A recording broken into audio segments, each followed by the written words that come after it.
or God knows whoever else wants to always do things. So Middays with Q starts now. Middays with Q starts now. Can you hear me? I got to reload. Well, see, I end up going there perfectly, just lining up the whole 9 yards. And then, so Middays with Q coming up here as Ricardo Quinones will jump back in here momentarily. Middays with Q here on Sports Radio 102.9 FM The Game. He will jump back into the screen in about 3, 2, 1 here. Can you see me? Yeah, let's do it. Let's do it. 12 o'clock straight up on the East Coast. It is indeed, as mi hermano just mentioned, Middays with Q. It's a Tuesday edition. We'll take you right up to 1 o'clock straight up, 60 minutes to play with. As always, I'm your host, Rich Quinones. Angel Martinez on the other side of glass, producing the show. We are coming to you live inside the Riptide Media Network studios in conjunction with Sports Radio 102.9 The Game, Broad Street South. Don't forget, you guys can chime in over the next 60, bring something to the table, 727-858-6650. You can tweet at me, at RichQ on Q. Busy show, about 20 minutes, Lloyd Vans on the NFL. We'll kind of take a little deeper dive in what's going on with those Florida teams, the Bucks, Miami, the Jags. You've got some players getting paid. I also want to get into some of these younger quarterbacks and also some of these veteran quarterbacks in the NFL that are, I believe, going to be severely under the hot seat, under a microscope come September. We will get into the fallout with the Caitlin Clark situation, which at this point, it's almost become comical how a lot of people are kind of walking back their comments. And look, I mean, have some talking heads maybe have said a couple of certain things out of line. Yeah, I think so at the end of the day. And I think sometimes what rubs people the wrong way is we might have some truth behind what is said or what we say, and we just don't want to admit it. We don't want to acknowledge it. And I get it. I understand. I mean, it's just the way of the world. It's the way society is. We are just so fast to just take a tippet, take a comment, and just misconstrue it. You know, we always talk about, walking it back. It doesn't necessarily happen like that, to be quite honest with you. So I think, again, we talked about it yesterday. Corey Parson joined me on Middays with Q. It's up, obviously, on Broad Street South YouTube channel, on my YouTube channel, Rich Q on Q. I think the bottom line is this. When you've got a player of Caitlin Clark's stature and understanding, yes, there were other players that obviously came before Caitlin Clark. We understand that. We know that. We can acknowledge that. But all I'm saying is, ultimately, at the end of the day, it's okay to give flowers to a player. It's okay to give flowers to a player and not do it in such a jealous, a hateful fashion. And I think that's what we're seeing. I think that's exactly what we're seeing right now. And I think the problem is that we want to, make it where we want to support her. We want to make it where we want the league to do well, but we also have to understand a couple things. You are, again, kind of kicking a gift horse in the mouth. You are basically taking a player that is going to make a substantial amount of money for the league. We already see the attendance is up on another level. And we're kind of taking it and we're not doing right by it. And no one's saying that you have to be soft with your approach. No one's saying you don't have to have a basketball player. No one's saying you shouldn't foul her. But again, it's almost set up to a certain extent where you just have a player that ultimately is going to bring in the eyeballs. And she's a really good player. And for other players to sit there and come out and say what they're saying, we kind of already know that it is a situation where there's jealousy, there's pettiness at the end of the day. I mean, Caitlin Clark, as I mentioned, signed a shoe deal that's worth $28 million. Not a lot of players in the WNBA can say that. Not a lot of players in the NBA can say that. We know the disparity of how much the leagues are going to make. We understand that the NBA is going to make billions of dollars. We know that the WNBA is trying to make millions of dollars. But when you've got 10, 11 national games and you're basically riding this kid on a bad team and you're sticking her in prime time, what does that say? Right? What does that say?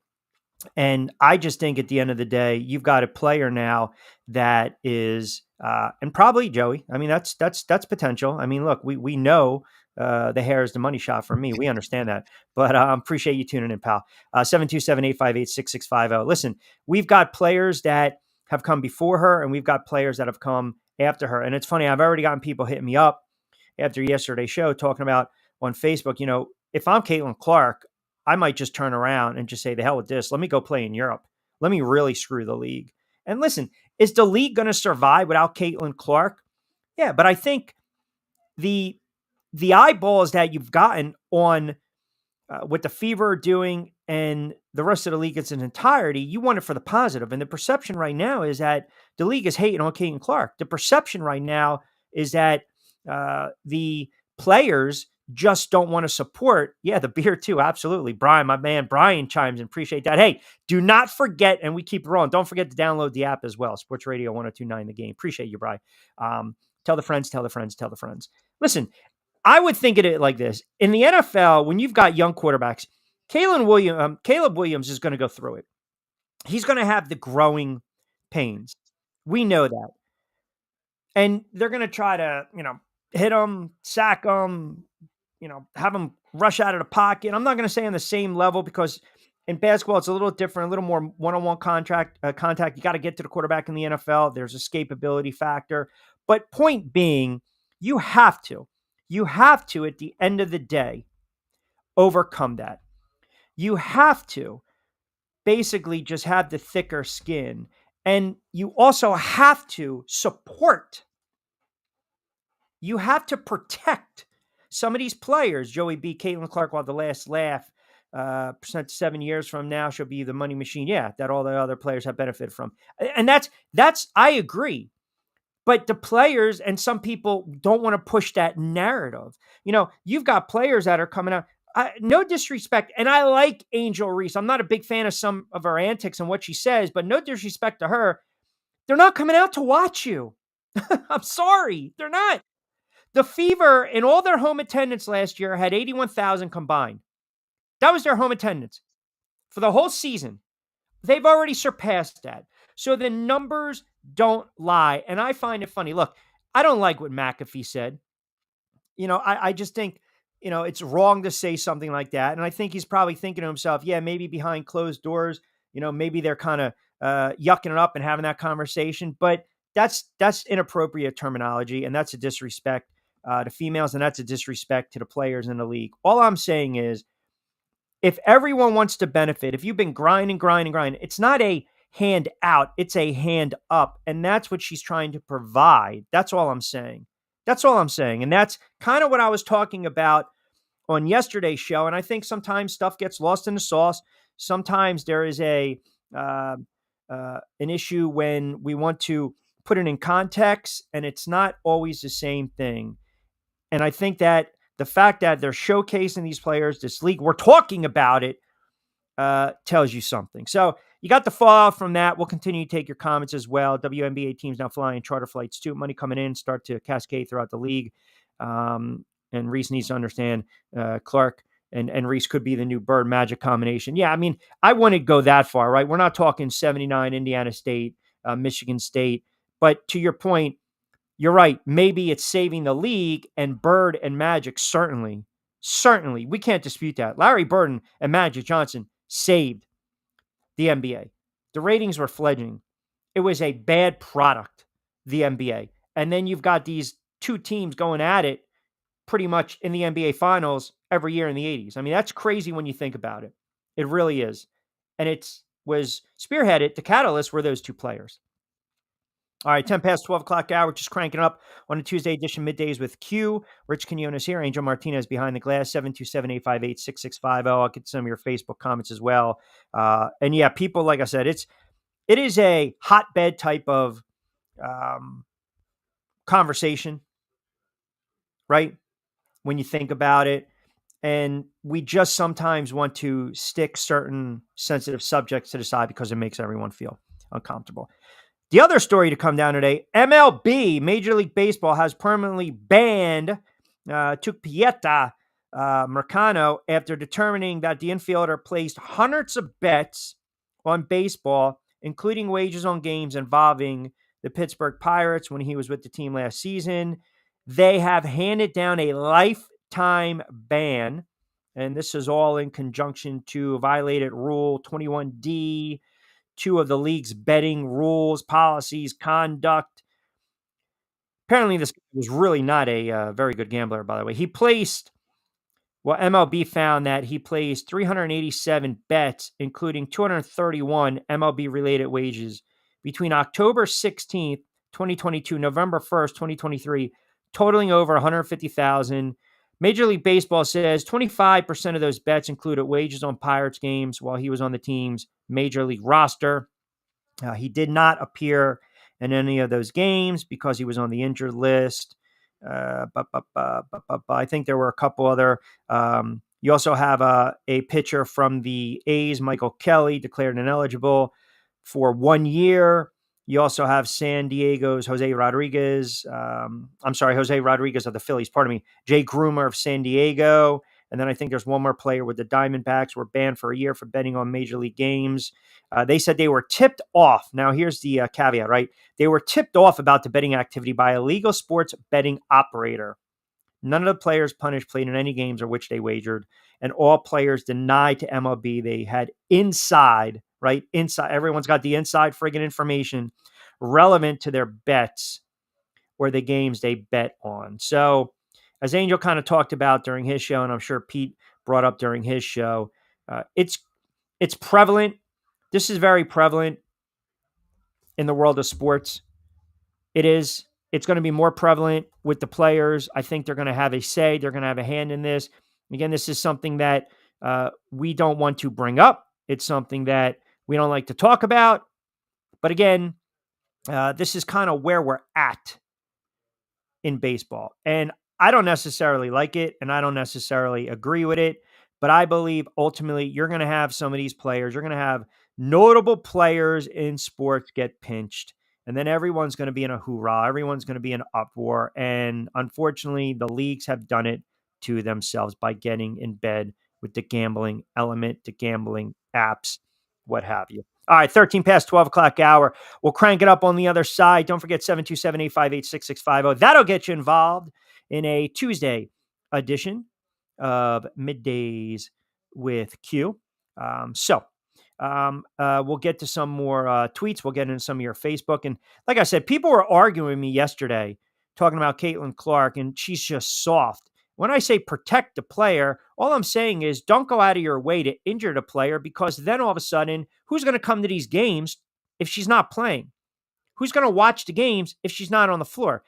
That's all I'm saying. So, all right, quick timeout. Lloyd Vance as well. 13 past 12 o'clock hour. Keep it locked in as always. 727-858-6650. Tuesday edition of Middays with Q, powered by Riptide Media Network. And of course, live on Sports Radio 1029 The Game. You can also check us out on Broad Street South, the YouTube channel, and my YouTube channel live going on right now, Rich Q on Q. Do not forget to download the Sports Radio 1029 FM The Game app. 12:15, quick timeout. We'll come back on the other side. Right now, our country feels divided, but there's a place where people are coming together. I gotta tell you, I was nervous to talk to someone so different than me. Me too, but I'm glad we are. Love Has No Labels and One Small Step are helping people with different political views, beliefs, and life experiences come together through conversation, and it feels good. Wow, your story is so... Interesting? Yeah.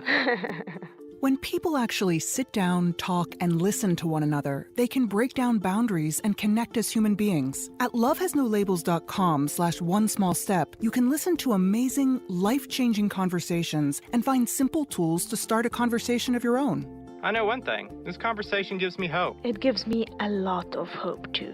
Take a step toward bringing our country and your community together by having the courage to start a conversation at lovehasnolabels.com/onesmallstep.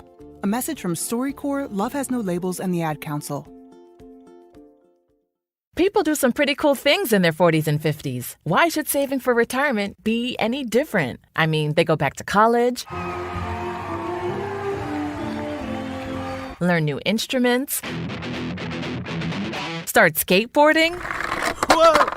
Okay, maybe that one's not for everybody, but saving for retirement is. With aceyourretirement.org, you can get on track with your retirement savings no matter your age. Just have a 3-minute chat with Avo, the friendly digital retirement coach from AARP. You'll get personalized recommendations based on your input that are easy to understand and work with your lifestyle. It's quick, easy, and free. Plus, it's sponsored by AARP, so you know they got your back.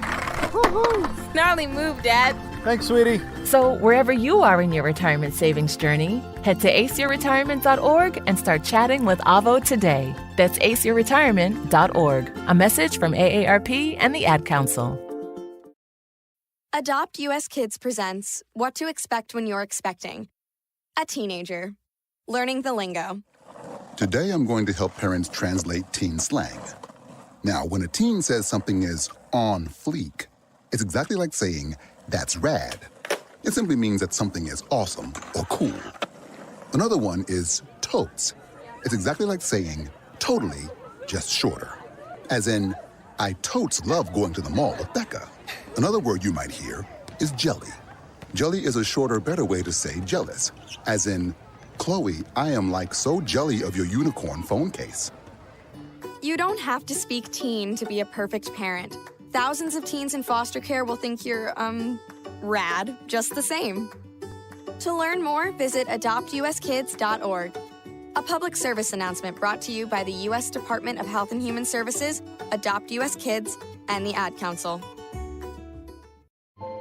This is the story of a very special woman. In a matter of seconds, she turned herself into a great mathematician or an entrepreneur. Her knowledge was limitless and still is. She could also make monsters disappear, especially those that lurked in the shadows under the bed. Once, this woman put back together a teenage girl's broken heart, which had been shattered in 1,000 pieces, just by giving her a bear hug. She masqueraded as a regular person at work, but as a superhero at home. Everyone knows her as Gabriella. I still call her Mom. Your hero needs you now, and AARP is here to help. Find the care guides you need to help, complete with tips and resources at aarp.org/caregiving. A public service announcement brought to you by AARP and the Ad Council.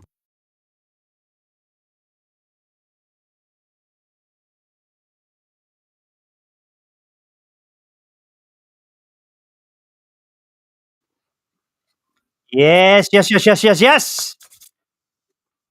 Good stuff, Angel. 18 past the 12 o'clock hour. Bring it up.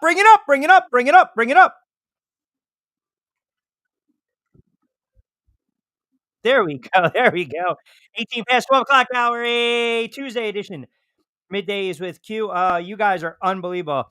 The nonsense I see on Facebook already, and already some of the comments on X are just absolutely amusing. And appreciate you, Brian. Thank you. It is, I'm telling you, ultimately, it is a Joey B. Exactly. Q. Hard fouls are one thing, part of the gig as a rookie, but going out of your way to hurt, class is bad to look for the league. Yeah, I don't know why people are so. I think we get very uncomfortable talking about uncomfortable things. Now, the man to my right, or depending upon how you're watching this, my left, Lloyd Vance, never gets too uncomfortable talking about things. 20 past the 12 o'clock hour, we'll welcome in our NFL insider, Lloyd Vance, and of course, host of Lloyd Vance's Insider Football 1029 The Game. And as always, you guys are tuned in to Tuesday edition of Middays with Riptide Media Network. 1029 The Game. Don't forget to download the app. What's going on, Lloyd? Not too much. How you doing, Q? Great to talk to you. Hey, and he hears us. All right. Hey, let me ask you something. So right now, Are you following this WNBA Caitlin Clark nonsense? I mean, I see it. I'm a sports guy, so obviously, yeah, you know, she's a rookie coming in with all the flash, and Yeah. they want to give her comeuppance, and it's almost, I can almost equate it to in the NFL. Remember when Tim Tebow came, and everybody was like so done with him coming from the University of Florida, and then he was the big name, the big brand, and they wanted to see if he was a real deal, and I think Caitlin Clark though is obviously a better player than Tim Tebow was coming into NFL. But that's the difference. I think eventually this will die down, and she showed in college that she had great mettle. She was a great player. Yeah, the difference is, right, everyone wanted to knock Tebow down on his ass for other reasons too, right? I mean, some of his political views, his come to Jesus' moments, and hey man, I go to church, don't worry, I'm all, I hear you, man, don't worry about it. But I think it's one of these things where they kind of, sometimes it was pushing. And again, Lloyd Vance, kind enough to join us, host of Lloyd Vance's Insider Football, and of course, ESPN NFL contributor, Black College Football Hall of Fame Selection Committee. All right, so I want to give a little focus, a little love as we kind of go around the league. Just kind of highlight what's going on in Riptide Media Network's world. And of course, Angel and Pete and the gang with the teams in Florida, Miami Dolphins, Tampa Bay Bucks, and wanted to kind of dive into those two teams respectively for a moment. Then we'll go as we typically do around the league. But I look at Tampa Bay, and we loved what we saw last year with Baker. They had the big win against Philadelphia Eagles. They smacked them around the wild card. I know this team, they wanted to, I guess, fill some holes, if you will. If you're a Bucks fan, they're already, think about this. They're going on the road week 1 against Washington. They're getting 4, but they drafted the edge rusher out of Alabama. They got the kid, the center, Barton, out of Duke. They drafted the kid from Alabama in the 2nd round, Braswell, I think it was. They went safety with Smith. They pulled a wide receiver, McMillan, in the 3rd round from Washington. So they're trying to plug and play some holes right now, but I still believe the success at Tampa will fall on that offensive line. And we had this question when it came to Jared Goff a couple years ago. We're going to have it now with Baker Mayfield, who finally found a home and a place in the NFL and got paid. Are we going to be able to see the consistency from Baker Mayfield now, another season with Tampa Bay after he bounced around a little bit? Well, Q, it's going to be interesting because you have Canales, who went to Carolina to become head coach. He leaves the offense coordinator.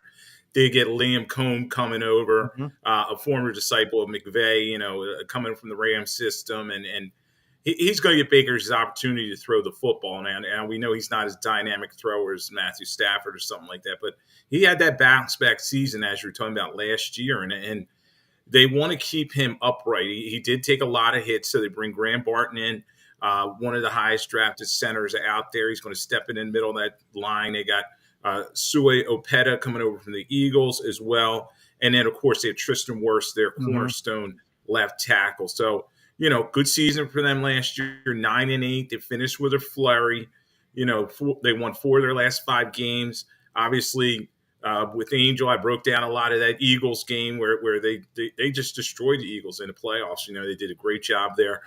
And Todd Bowles, I'm not saying he saved his job, but he's not as much on the hot seat. So this team is building. And let's face it, in that division, they got a very good chance because, yes, the Falcons have brought in Kirk Cousins but the Saints, they're still kind of downtrodden. And we know that Carolina is probably one of the worst teams in the league. So I think Tampa Bay has a very good opportunity, and we'll see if they're able to continue to build upon it. Yeah, they won 9 games last year. The Saints won 9 games as well, but the quarterback play was sporadic. Atlanta won 7, hence the move for Cousins, but yet they drafted Penix. And then you mentioned Carolina, 2-15. I do think Tampa Bay right now, I think they're right in line. I'm still not sold on what Cousins coming off that injury is going to give to Atlanta. And if they start off slow in the NFC South, then you're going to hear the whispers for Penix. Kind of like we talked a little bit about what's going on with, Fields and Russell Wilson, right? I mean, they're waiting to see if the young kid could supplant the rookie. And then you got the Miami Dolphins. And I think the Miami Dolphins are kind of a very you look at them and say, okay, this is an intriguing team because of the offense. I'm a big fan of Tua. I know he slimmed down a little bit. They put a substantial amount of points up on the board consistently week to week. We saw what they did, Denver, 70 points, but they were leaking some oil late in the season. They dropped 3 of 5. They obviously could not handle the elements going on the road, Kansas City in the cold, losing 26-7. Now the question is, okay, are they going to lock up Tua long term? And if they do, or as they're thinking about potentially doing that, is that the right decision? So when you look at Tua, has he stabilized the quarterback position enough for the Miami Dolphins where you're comfortable locking him up for the next 5, 6, 7 years as their face of the franchise and starting quarterback?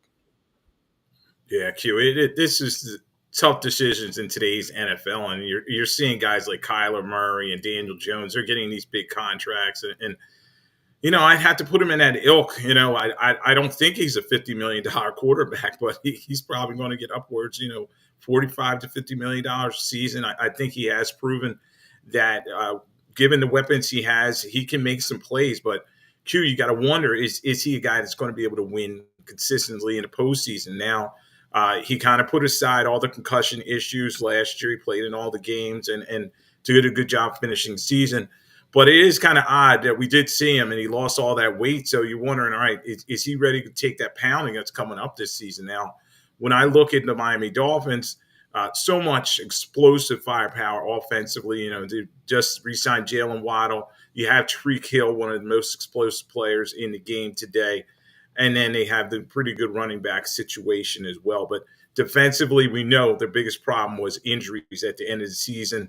Phillips with the Achilles, Chubb with the ACL, and they were good with the pec. There was a lot of injuries, and they're going to have to figure that thing out defensively, especially now that they've lost Fangio as well coming up to the Eagles.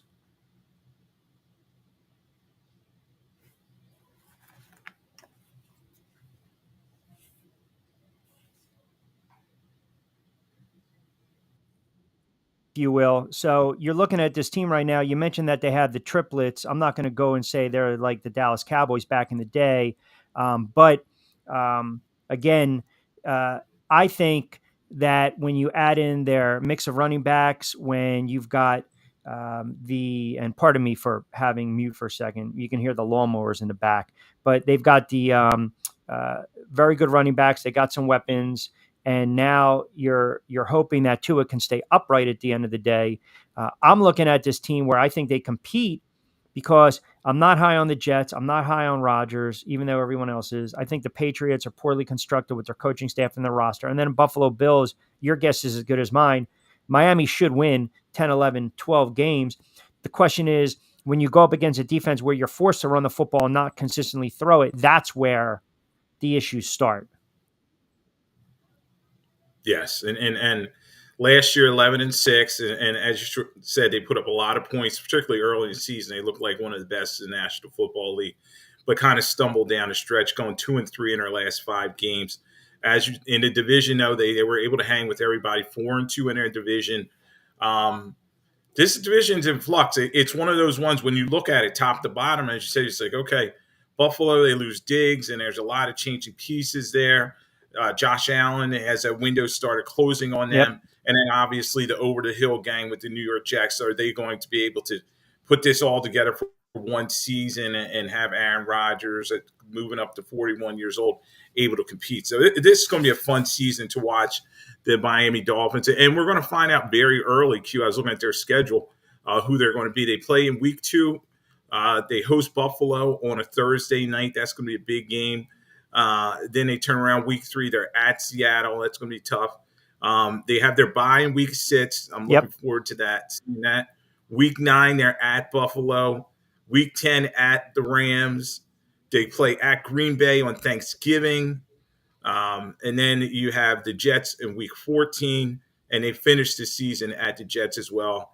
And you also have San Francisco week 16. So they have a pretty tough schedule coming up. Yeah, they play 7 playoff teams.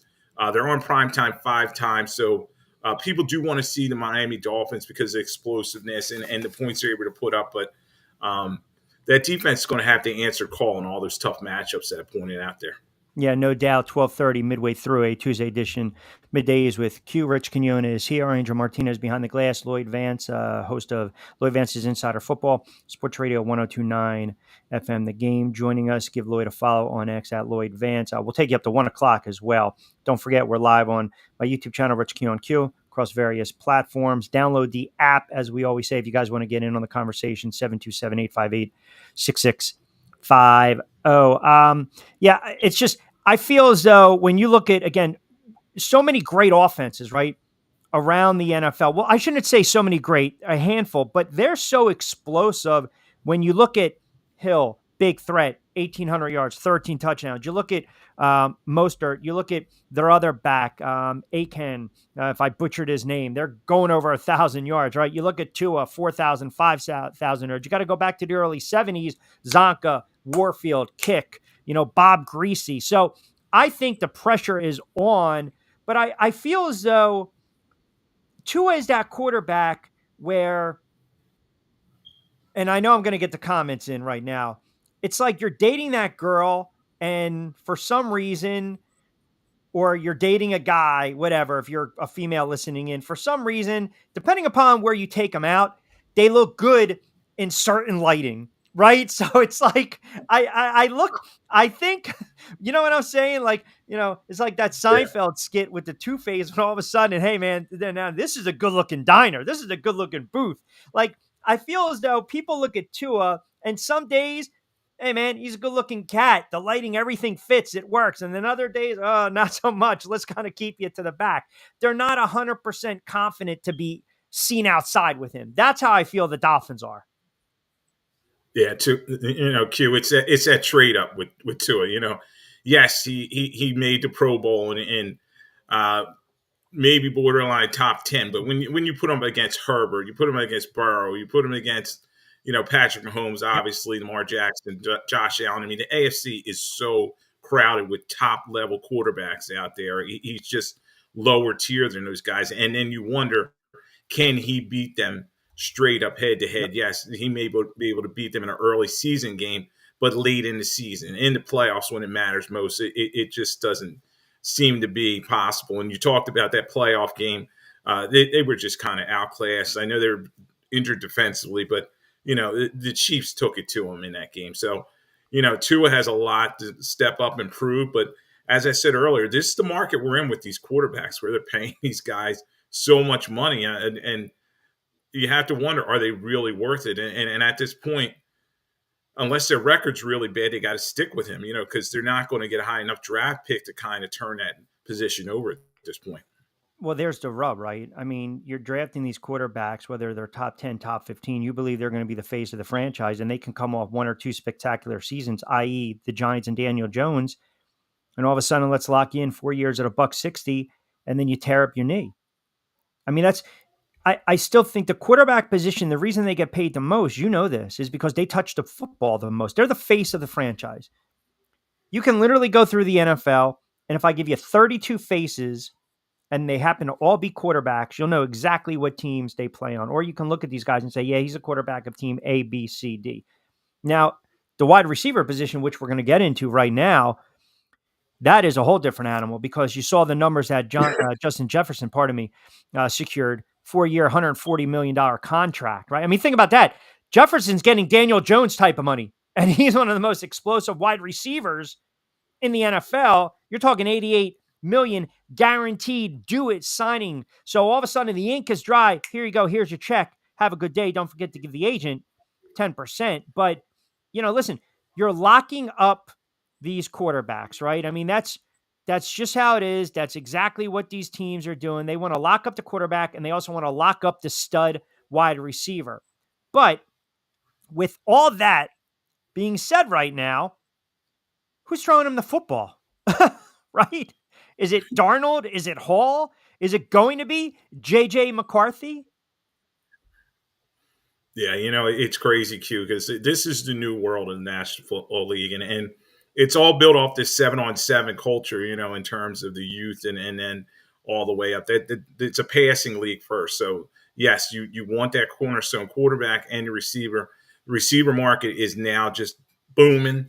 and I can't wait to see what CeeDee Lamb is going to get. And let's not forget last year, he led the NFL in receptions. So he's due a new contract as well. He's probably going to be up there with Jefferson and much deserved to Justin Jefferson, obviously. Tremendous talent. I heard his guarantee could be up to 110 on this. So, $110 million. So it's crazy that we're talking about these numbers for these receivers, but you're right. Somebody's got to give him the football. And then, as always in football, we always say about this kind of monopoly money. Let's not forget that, people, but he's going to get a large portion of this contract. It's not like the olden days where, it's very backloaded and a lot of those numbers were kind of made up in thin air. But it's going to be interesting to see how the Vikings are able to kind of move around that situation. They do have a lot of weapons on that team with Addison, with Jefferson, and now they got the running back coming over as well. Jones coming from the Green Bay Packers. But the big question mark is the quarterback. They obviously, J.J. McCarthy, they think that he's their guy, but I think it's going to take at least 1 to 2 years for him to develop. He's not going to be able to step in. Yeah, and by the way, you're bringing over, Jones, the running back, when you already have a crowded backfield, but that's a story for another day. You mentioned CeeDee Lamb. I don't think he's on par or as explosive with Jefferson. I think he has the benefit right now of having a better quarterback in Dak Prescott throwing him the football. I mean, I don't know what kind of numbers you're potentially looking at, but he sees his contract right now. He's on the phone with his agent and say, hey, man, my man JJ just turned around and got 4 years, $140. What am I worth? Now he had 135 catches. He had 1,800 yards. He said he wants to remain with the Cowboys.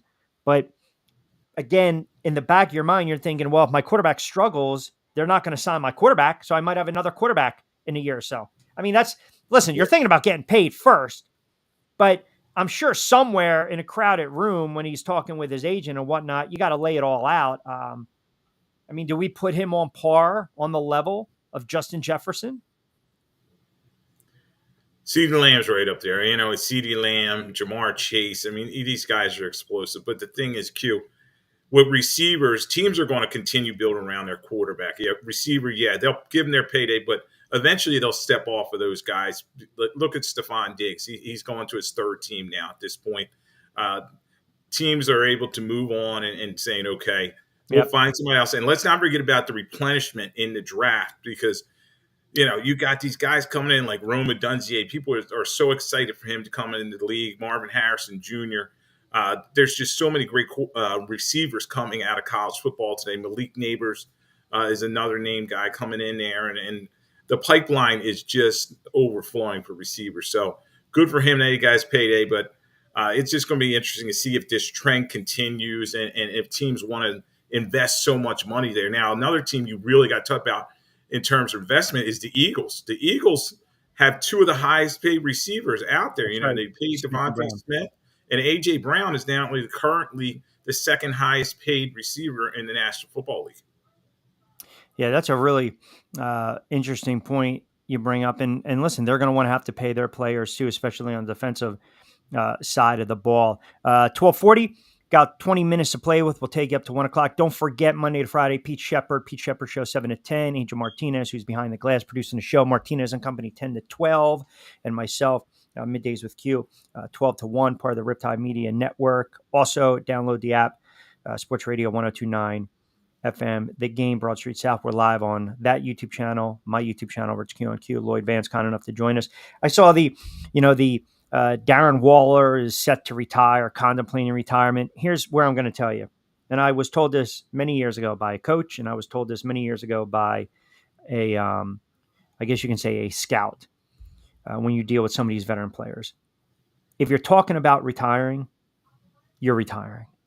I mean, really, when you think about it. And in this case, make all the albums you want. Drop all the beats and the bars you want.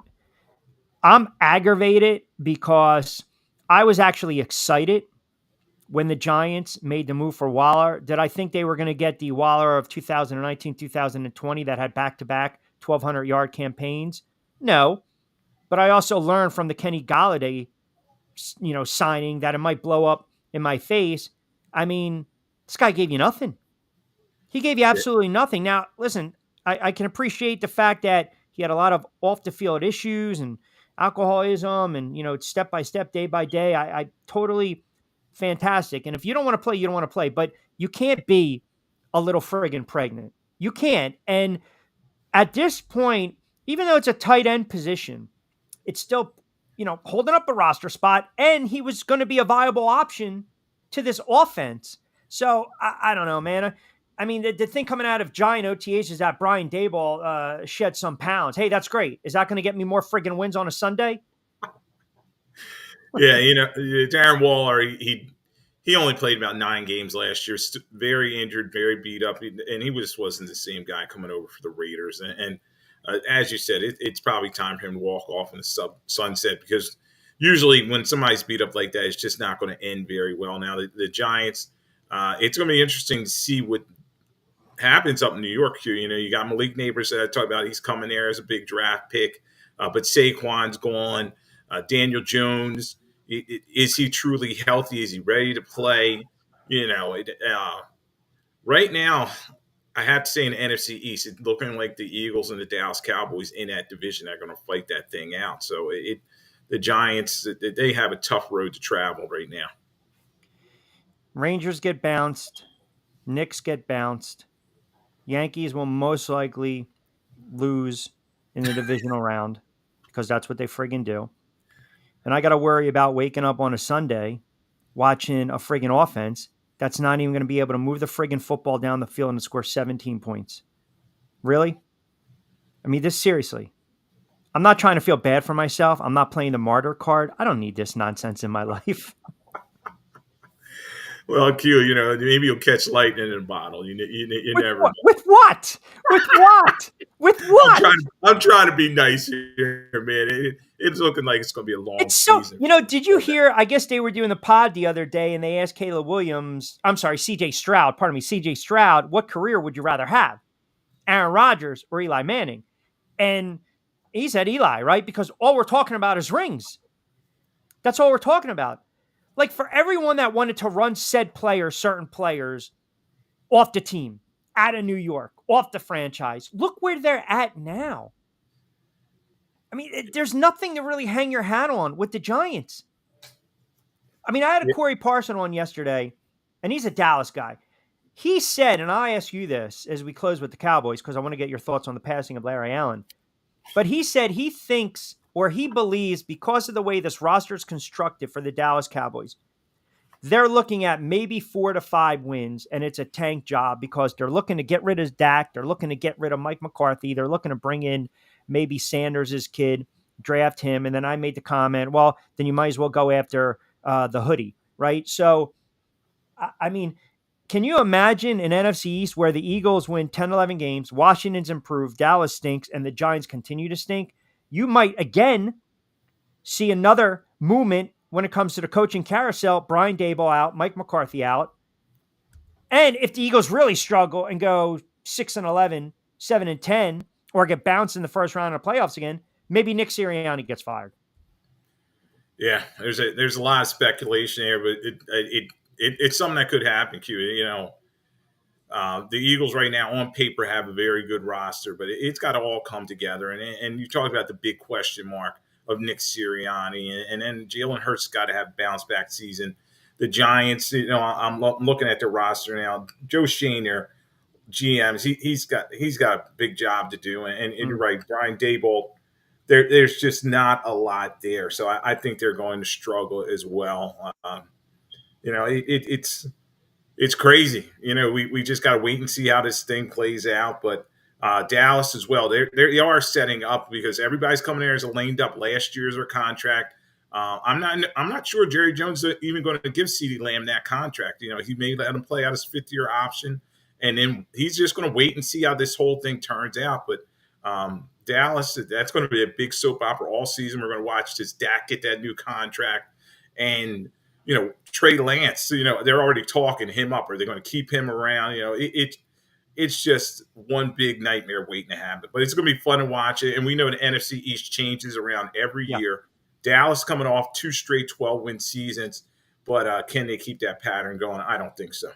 Yeah, and then you had the unfortunate passing of Dallas Cowboys Hall of Fame offensive lineman Larry Allen. Died Sunday.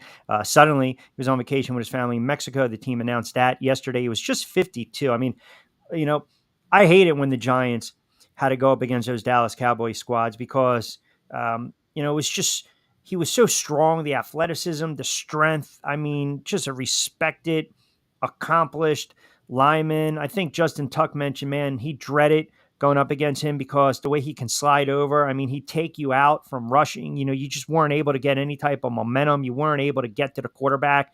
I mean, here's a guy that was the anchor of that offensive line, but man, 52 years old. Whew, Yeah, way too young. It was crazy, and what a dominant player. He comes out of Sonoma State and small school guy. I remember watching him like in the East-West Shrine game, and you're like, does it equate to National Football League? But he was a dancing bear, as you said, Q. And when he got his hands on somebody, it was over. And I still remember he set the bench press record. You remember that? Like 700 pounds. And like the bar's bending, and he's just pushing that thing on. Right. Like, wow, this guy could bench press a Buick, Yep. And that's what a dominant player was. But he had great feet, kept Troy Aikman clean, Emmitt Smith all those yards, and it is unfortunate passing. Obvious Hall of Famer, and he will be missed. Yeah, the offensive line position in the NFL, we don't talk about it. The only time we talk about it is when we're pulling up stats on a Monday or you're recapping a game and you say the quarterback wasn't touched and he wasn't hit. Well, that's because of the friggin' offensive line, right? The difference between having great run blockers and great pass protectors. I mean, I would listen, if I can throw an offensive line together, right? If I take a little bit of the Miami Dolphins and the Steelers of the 70s, if I mix in a little 49ers of the 80s, right? If I even go to Dallas over the last several years and the Eagles, if I can give the Giants that offensive line, I would be able to sleep well at night. I mean, when you look at 2007, 2011, the runs, it was consistent, right? The continuity, Seibert, Snee, O'Hara, McKenzie, Deal. There's no more consistency in the NFL, man. But if you don't have an offensive line, I don't care who's under center. I don't care who your quarterback is. Your season's going to be wrecked. So Allen actually stabilized those great offensive lines for the Dallas Cowboys and won a Super Bowl in '95 with them.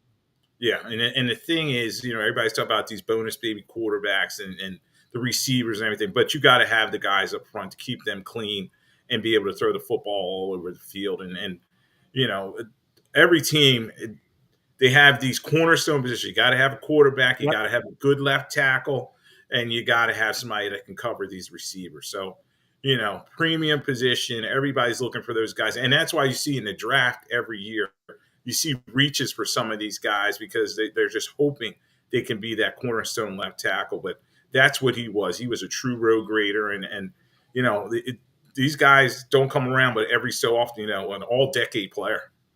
Yeah, great stuff to close. Lloyd Vance will join us every single solitary week. We'll double up during the football season as we've done in years past. We'll give Vance his view. We'll do our picks on Thursdays and Fridays, Football Friday as well. You can catch him during the week, host of Lloyd Vance's Insider Football on 1029 FM The Game, part of the Broad Street South Network, on social as well at Lloyd Vance. All right, next week we got to get back to breaking down these divisions. We got to look at some futures. I know we've been fluctuating. We'll also do that on BYP later in the week. We'll put that on the YouTube channel, but always appreciate a couple moments. And as some of the viewers have noted, the hat is back. Look at him. He's just the Dapper Don. Hat tip to you. I always appreciate you, my friend. All right, bro. Thanks for having me on. All right. You got it, brother. There you have it. Lloyd Vance, kind enough to join us for a couple minutes. All right. We got about 10 to play with. We'll take a quick timeout. If Angel says green light, take quick timeout. Yeah, definitely. Quick timeout. Got about 10 to play with. We'll come back on the other side. We'll wrap things up. As always, keep it locked in. It's a Tuesday edition of Middays with Q coming at you exclusively on Riptide Media Network and powered by Sports Radio 1029 FM The Game.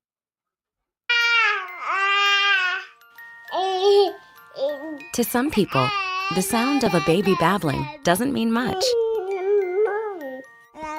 But that's not necessarily true. By 6 months, they're combining vowels and consonants. By 9 months, they're trying out different kinds of sounds. And by 12 months, their babbling is beginning to take on some meaning. Especially if there's no babbling at all. Little to no babbling by 12 months or later is just one of the possible signs of autism in children. Early screening and intervention can make a lifetime of difference and unlock a world of possibilities. Take the first step at autismspeaks.org. A public service announcement brought to you by Autism Speaks and the Ad Council. The following is made possible by Dad. Why was the basketball court all wet? Because the players kept dribbling all over it. The dad joke. Corny, grown-worthy, but also one of the simplest ways to share a moment with your kids. Why do you have to be careful when it's raining cats and dogs? Because you might step in a poodle.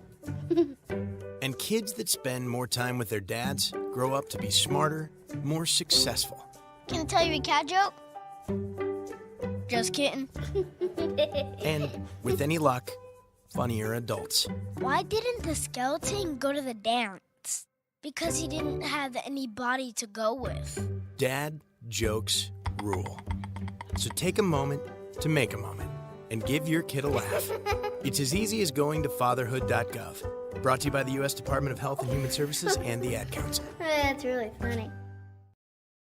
Right now, our country feels divided, but there's a place where people are coming together. I gotta tell you, I was nervous to talk to someone so different than me. Me too, but I'm glad we are.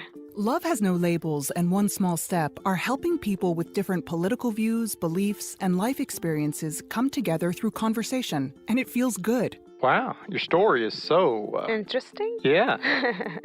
When people actually sit down, talk, and listen to one another, they can break down boundaries and connect as human beings. At lovehasnolabels.com/onesmallstep, you can listen to amazing, life-changing conversations and find simple tools to start a conversation of your own. I know one thing. This conversation gives me hope. It gives me a lot of hope too. Take a step toward bringing our country and your community together by having the courage to start a conversation at lovehasnolabels.com/onesmallstep. A message from StoryCorps, Love Has No Labels, and the Ad Council. People do some pretty cool things in their 40s and 50s. Why should saving for retirement be any different? I mean, they go back to college, learn new instruments, start skateboarding. Whoa!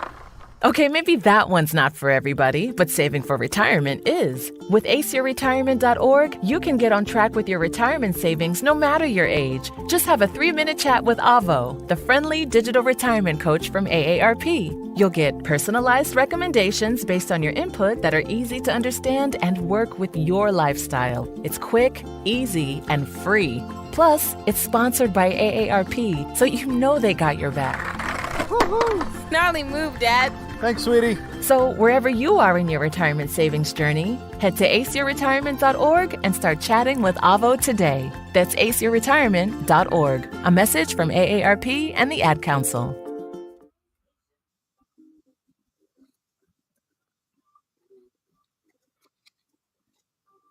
Well, 53 on the East Coast. We'll take you up to 1 o'clock. I was just seeing Devontae Smith wasn't second guessing his contract extension because it's kind of been dwarfed by other signings. I mean, he brought up a really good point. Hey, it's life-changing money and we're still blessed.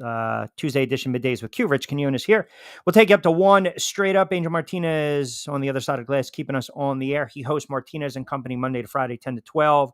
That, of course, follows Pete Sheppard Show, 7 to 10, Monday to Friday, right here on Riptide Media Network and exclusively on Sports Radio 102.9 The Game. Do not forget to download the app. Download the app. Tell your friends, tell your friends, tell your friends, tell your friggin' friends. Download the apps. Good stuff from Lloyd Vance on the NFL. Yeah, you got to start, giving a little of what's going down there with the Bucs, and we'll dive into a little more of the Jags and the Miami. I looked at Tua. I just saw photos of him. Man, he really, I didn't even recognize him. He looks like really thinned and leaned out. And I don't know if he went vegan. I don't know what was going on with the diet. Angels to my left, Angels now to my right. What's going on? Izquierda de derecha. What's going on? Just switching it up. Keeping him on their toes, doing the workout here, the visual workout. But is he ripped or he leaned down? He leaned down. Nice. Yeah. substantially leaned down. If you look at some of the photos, I mean, I get it. Donovan McNabb, all those years, people don't realize McNabb started to get hurt when he really started to lift weights. He had all that Really? bulk. Oh yeah. If you go back, yep. Donovan McNabb. Remember, because when he came in the league, he was, McNabb was always kind of he was a big guy. I mean, Right. Donovan McNabb was a big guy. But I remember there was one off season where because I ran to him when I was living in Voorhees, when he really started to bulk up right after the Super Bowl, I think it was. And then remember too, he missed a couple games in 2002, 2005 got hurt, 2006 got hurt, didn't play 16 in 2007, missed a couple games. And then that was kind of towards the tail end of his career. Washington, of course, Minnesota. He bulked up way too much. And these quarterbacks, some of them, they're not meant to have that type of mass on them, because what happens is you start to get muscle tears. You're not as flexible. You're not as limber. Rodgers is a strong quarterback. He's ripped up. Brady didn't have a ton of muscle mass, but he had it where he needed to. Manning had it down on the trunks. Tebow was down on the trunks. Tebow was kind of like a guy that almost like a fitness model. But point being, some of these quarterbacks, when they start to add muscle mass to their frame, to their body, it doesn't help. I think in Tua's case, he might be too leaned out, but if he's quicker, we already know he has a very quick release, then he should be fine as long as that offensive line keeps him upright. Yeah, that's a good point, though. But I guess I didn't pay that much of a heavy attention to McNabb, because once he started throwing at people's ankles and their feet, he started driving me bananas. And don't know what it was at the time, but overall, he's always going to be loved, I guess, in Philly. Number 5 will always love you, as he loved to see when he exited out and came back over to the link when they retired his He's so bitter he never won a Super Bowl with the Eagles. I know. He is so salty. Yep. And he's more salty that a backup had to come in down the road, right? Even though he was not even part of the franchise in that regard. But no, you mentioned the worm burners when he used to throw them. A lot of that had to do with, again, he was short arm passes. Flexibility was gone. I mean, his release was awful. So, but yeah, Tua is going to be interesting. I think Miami's going to be good this year. I think the Bucs will be an interesting team. Yeah, I think Jacksonville is going to be a team to watch too. So you got those teams in Florida that I think they're going to be able to make some noise. And as we kind of dive into the season a lot more and start looking at these win totals and futures, hopefully when we do our picks and plays, we can help the listening audience put a little coin in the pocket. I saw that. What's his name came back from Philly last night? Who had the home run? Reese Hoskins, right? Reese Hoskins. I'll tell you, they're 42-19. Yippers. And the Braves are 7 back, and the Braves lost Acuna again. Like the Yankees and the Phillies, it seems as though we might be on that collision course for World Series. Could be. We know how it happened in 2009 that I want to forget forever. But it could be running that course. Speaking of, shout out to Big Sarge and Big Sarge Media, who takes care of the Houston Texans. Do you believe the Texans will make another run as they did last year? Now they got their new spiffy H-Town uniforms. Listen, the Texans are a real good team. Yeah, they got weapons. They got the quarterback, and they have a really good head coach in D'Amico Ryan. So yes, I think the Texans are going to win that division. But we always look at teams that arrive a year early. Sometimes we say they take a step back. I'd have to look at their schedule a little more, but we're going to go around the league. I'm going to give you all my predictions for the divisions, futures, win totals, over, unders, and whatnot. So we will have a substantial fun time with that. By the way, lineup for later in the week, Jonathan Marshall, NBA Finals right around the corner. We want to dive into that with him. Steve Gardner, Hall of Fame baseball writer, USA Today, will join the show on Friday, I believe. A little more of a whip around tomorrow, trying to book some fighters to jump on. But as always, we just want to invite and encourage everyone not only to log on to Broad Street South, but listen live on Sports Radio 102.9 FM The Game.